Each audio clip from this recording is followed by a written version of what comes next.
top win rate deck in Marvel Snap is very surprising right now. Mavericks burst onto the scene with huge meta breaker potential, and both season pass cards continue to do middling at best. Welcome to Marvel Snap Meta Shenanigans, the show where you find out exactly what's going on in the Marvel Snap meta so you can get out there and know what you need to deal with on the ladder. Let's dive into episode 2. Hey, what's up? What is going on, everybody? Kicker of Elves here. Hope you're having a fantastic day. Welcome back to episode 2 of Marvel Snap Meta Shenanigans, the weekly series where we look at how top Infinite players are shaping the Marvel Snap metagame using untapped premium data.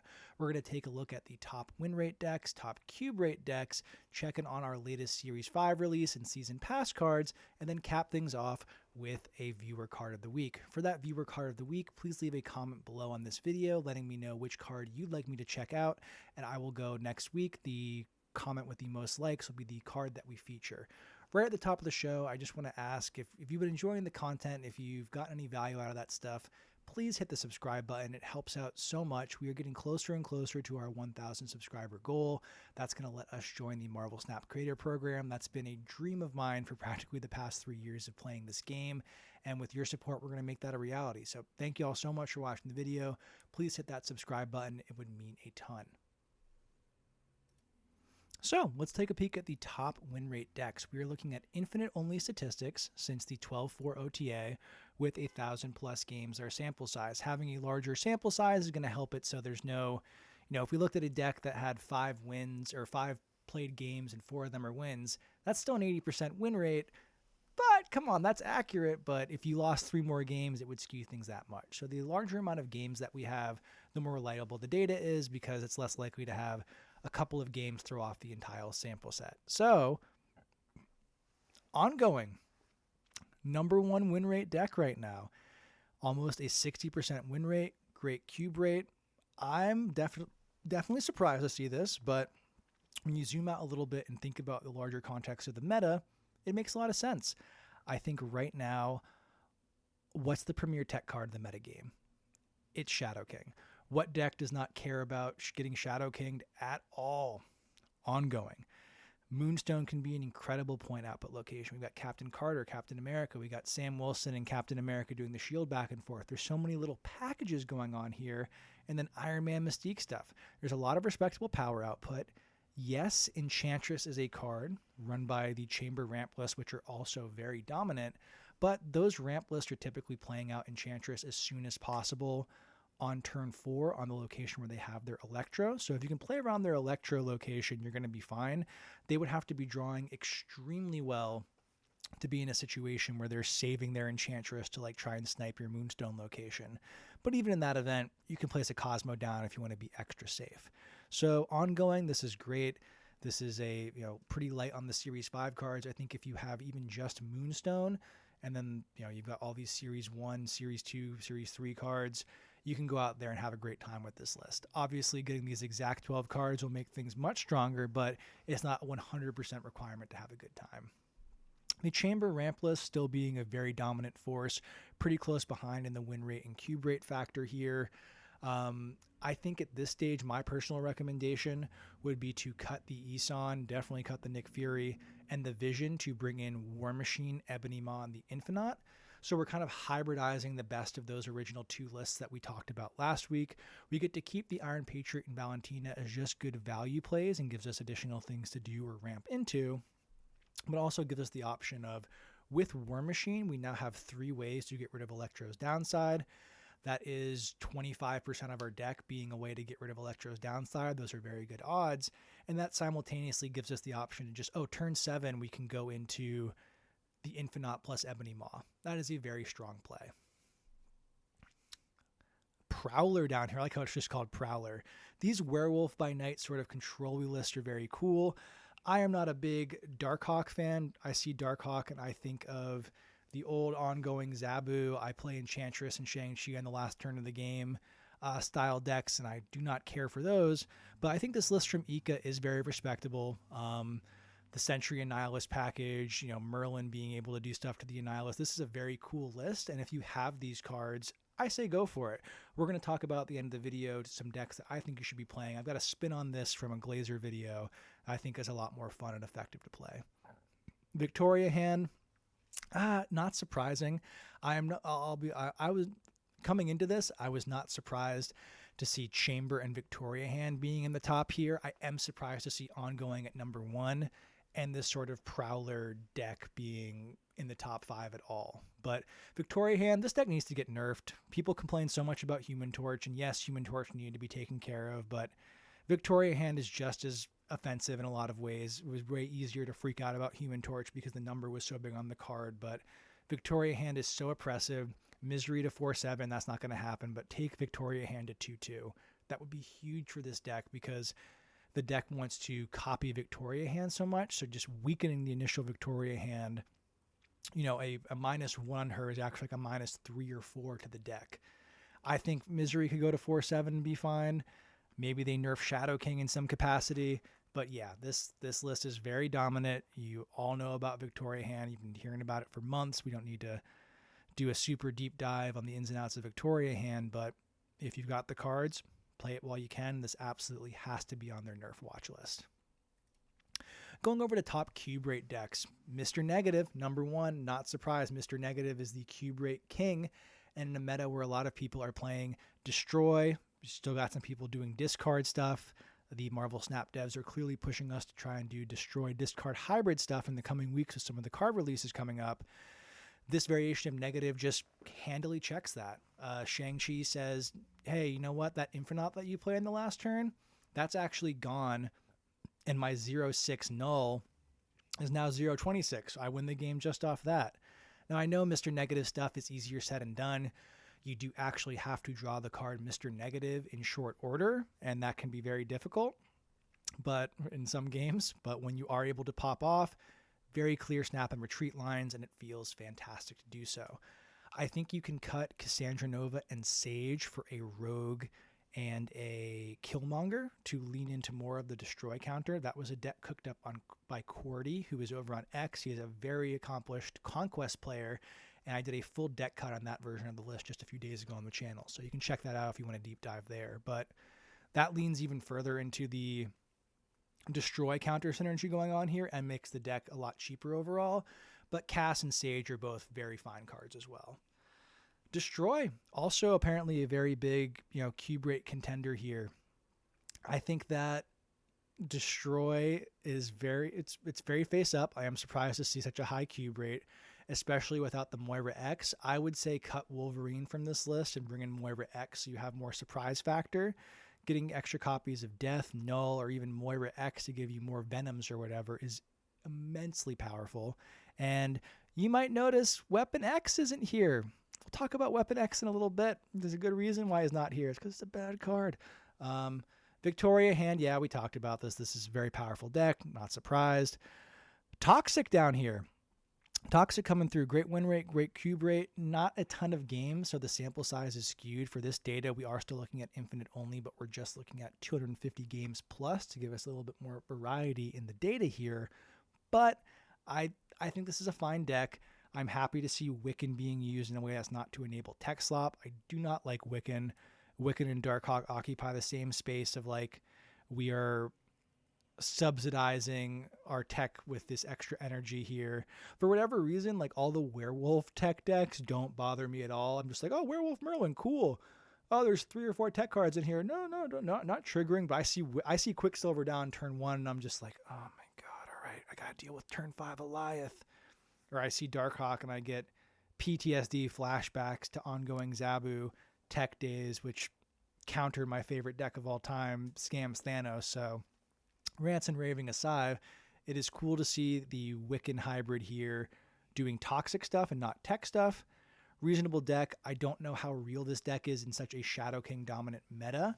The opponent can Shadow King back up their cards that you're toxicing, but yeah, give it a try. See how it does in Conquest. Let's talk about our latest Series 5 card release, Maverick. Maverick just hit the scene a little over a day ago at the time of recording, and he's off to a pretty middling win rate and cube rate. I'm not surprised by that. I'm still going to make a claim that this is probably the card of the month. I know some top players who are extremely high on this card. I'm pretty high on it as well.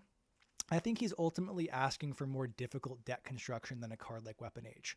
When we did the show last week, it was Weapon H was at almost like a 53% win rate, and his average cube rate was higher. It makes sense. Weapon H goes into pretty straightforward discard lists. You just look at Weapon H and it's much easier to use. Like, oh, did I discard this 3 times? He's a 114. I'm going to play that. Yippee! And I think that's a lot more straightforward than Maverick, which once it's an activate, so it has to be played out by turn 5. You're trying to pass on buffs to it and then pass on the buffs from Maverick to the right card. It's launch week. I'm seeing so many Maverick mirrors right now as people who aren't Maverick truthers move away from him, or as people iterate and refine the list even more, we're going to get him to a much better spot. Don't be too distracted by this win rate. Victoria Han, I believe, had a sub 50% win rate when she launched, and we all know how that turned out. Let's check in our season pass cards. Weapon X Wolverine, 47% win rate, negative cube rate. This card sucks. Second Dinner has dropped the ball so huge. This card is literally Wolverine. This is clearly a season where they're trying to appeal to a newer player base or returning player base. Grand Arena had the precons. They've got Wolverine as a season pass card, Edgelord Wolverine at that, and it just does not do it. It is a scalar in Destroy that is not worth running. If there was a place where you could bet on Marvel Snap outcomes, betting on a buff to Weapon X is the safest possible thing you can do. This is such a dud. This is the worst season pass card of the year, like on par, if not even a little bit worse than when Captain Carter was a 4-3. Adamantium Infusion, our super premium season pass card, doing a little bit better. Still a poor win rate, positive cube rate. This is much more narrow than Weapon X, but I think this card still has a shot when Fastball Special releases. That's going to be you can do a thing like you revive a 24 power Nimrod and then Fastball Special out. That's a very compelling play line. We have to see how real that is when the card comes out, but there's certainly, let's just pretend neither of them get buffed. There is more hope for Adamantium Infusion than there is for Weapon X, but this is a very poor pairing. This is easily the lowest pairing of cards since we've gotten the 2 cards per season pass approach they've been doing. Now let's talk about a viewer selected card. If you want to get your card featured in next week's video, please leave a comment below saying what card you want me to check out. If you want to include why you want me to check it out, even better, but it's fine just to say the card name. The comment with the most likes will be featured in the next viewer segment. So this week comes from David Widrick 7398, who said, I would like to see some Havoc/Agent Venom decks that don't go down the Invisible Woman First Steps direction. So what we've done here is we've looked at decks that include Havoc, Agent Venom, but do not include Invisible Woman First Steps, filtered for infinite only players since the latest patch, and sample size is not big. We're looking at 60 games here. 2 different decks. There are some people doing it. So again, because of the low sample size, this is a very difficult data set to totally rely on, but this version of the deck isn't doing so bad. You've got your Merlin to get rid of your Hood and your Bast, or your Nico and stuff like that. You got some good hits with Cassandra and Sage and Havoc. It seems like a legitimate thing to be doing. Even Thena. Is this something I would take onto the ladder or say is S tier? Certainly not, but it's legitimate. Again, this just shows you what low sample sizes can do to data over here. Subbing an Adam Warlock and Surge for Merlin and Cosmo has tanked the stats on this. 38% win rate and a negative 0.88 cubes is horrible results. But yeah, low sample size. If you want to do that without Invisible Woman First Steps, you totally can. Havoc obviously took a bullet for Invisible Woman First Steps when those nerfs went around. But yeah, this is very much a deck you could play if you are very much into that. So hopefully that helps you out, David. And again, please leave a comment below letting me know which card you want me to check out in next week's segment. So to cap things off, little closing thoughts here. I think the meta is overall in a pretty good place. I do want to see Victoria Hand get nerfed. I'm happy to see a cheaper deck like Ongoing at the top of the meta or top of the win rate right now. Not necessarily meta. Everyone's got their own different pocket metas. Playing Ongoing, playing Chamber Ramp, playing Victoria Hand, doing Prowler stuff, all very powerful things to do. But let's hop over to the game client and I'll give you some recommendations on some decks I think you should be playing right now. Okay, let's talk about some lists I think you should be playing given the current context and shape of the Marvel Snap meta. If you picked up Maverick, I think his absolute best home out of the gate is, of course, Activate Surfer. I've been talking about this list so much this season. I will probably be doing a revised deck guide on these 12. I think there is a lot of experimentation going on. I'd said in the Maverick review that went live yesterday, this is probably its final form. In the same way that Frieza had many final forms in DBZ, there might be some more final forms iteration here, but I think this is the direction the list is going to be moving in. I think Maverick slots in perfectly here. You've got your big Jocasta, Omega Sentinel, Awesome Andy, Prodigy pop-off lines, and I can confirm that when you have Maverick in a Jocasta Prodigy location, it will proc Maverick's things additional times. So let's just say Maverick's at 3, you got Jocasta and Prodigy in here.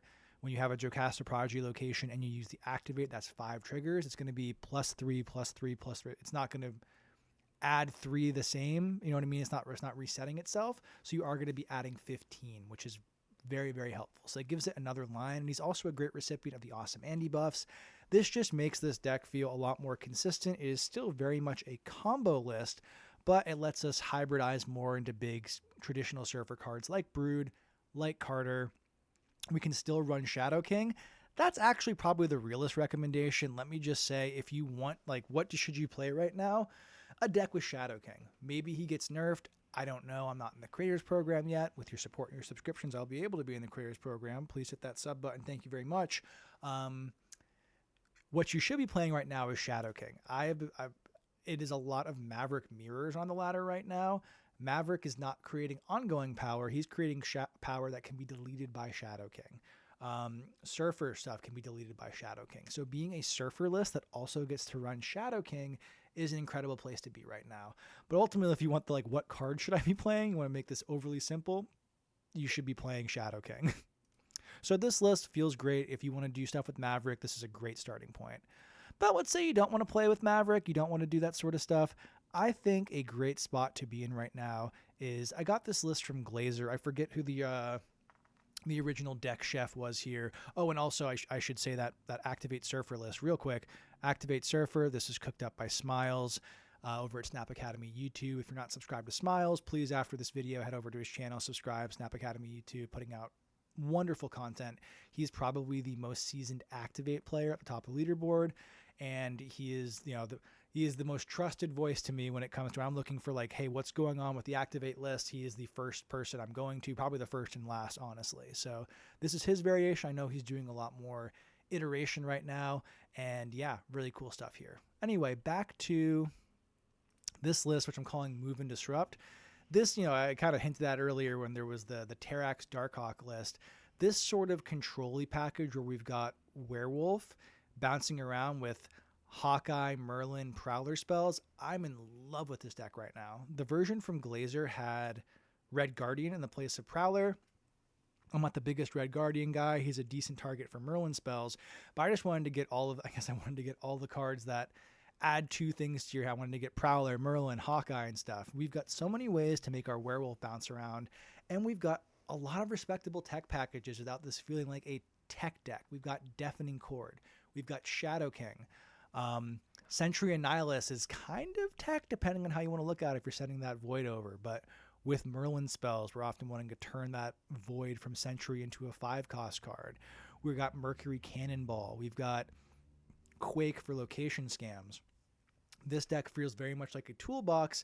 I know I get comments sometimes of, like, I don't like playing Werewolf, or it's hard for me to use Werewolf. Yes, this is a big Werewolf point package where we're trying to get a huge Werewolf, win other locations with tech or some combination thereof. But yeah, I think this is an excellent list. I absolutely feel that you should be playing this if you have these cards right now. Again, Prowler could be Red Guardian.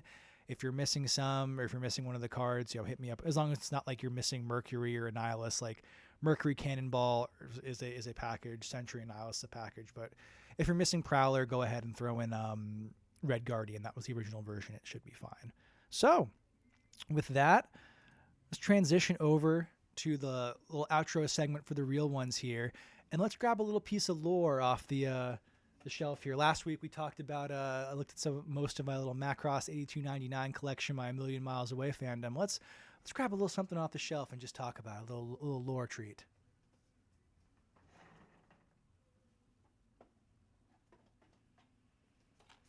This is a GameCube game from 2003, I believe, called Gotcha Force. This was reviewed pretty poorly at the time it was released. I was a tween and teen in the aughts, and I got this game from my local video store. I just loved it. The story's bad. The voice acting is like hilariously bad. If you look up like Gotcha Force review, I think there's like a classic Game Room review where it shows some of the voice acting, and it's like, oh wow, this is really rough. But this is like an arena fighter sort of thing, like the Dragon Ball Budokai games or like the Tenkaichi games or stuff like that. If you played those, it was a collectathon thing, very much in the vein of Pokemon. You can sort of see what they're going for here in the back of the box, and I just loved it. I played so much of this. I really liked how it got rid of the concept of like an overworld. You were just going from like, I select this level, I want to fight here, and it was just all fighting. There was lots of team building elements. Honestly, not dissimilar from Marvel Snap in the concepts of like, oh, I'm constructing my here's how these characters all work together. Here's the theme I'm going for. And I loved it. I kept it over the years because I think I started realizing that this wasn't a very well-received game, but I was like, I love this. This is a top 5 game for me. And then I just held on to it. I don't have any of my other GameCube games, but I was like, yeah, Gotcha Force. I'm sticking with this. This has become very rare and is actually decently valuable. I think this goes for a couple $100 on eBay or something. I'm not saving it for that. This is more of a sentimental keepsake, but I think it's pretty funny how this just random thing that I was like, oh, this middling arena fighter that I absolutely love, I'm holding on to this, and it just became like kind of a collector's item. So hit me up in the comments if anybody played or has emulated Gotcha Force. This is a deep cut, but I love this game quite a bit. So with that, thanks so much for tuning into episode 2 of Marvel Snap Meta Shenanigans. Please leave a comment letting me know which card you want me to check out in next week's episode. Comment with the most likes will get featured. Please hit that sub button, like, comment, do all that great stuff. And I've been Kicker of Elves. Thank you so much for watching, and I will see you in the next video. Goodbye.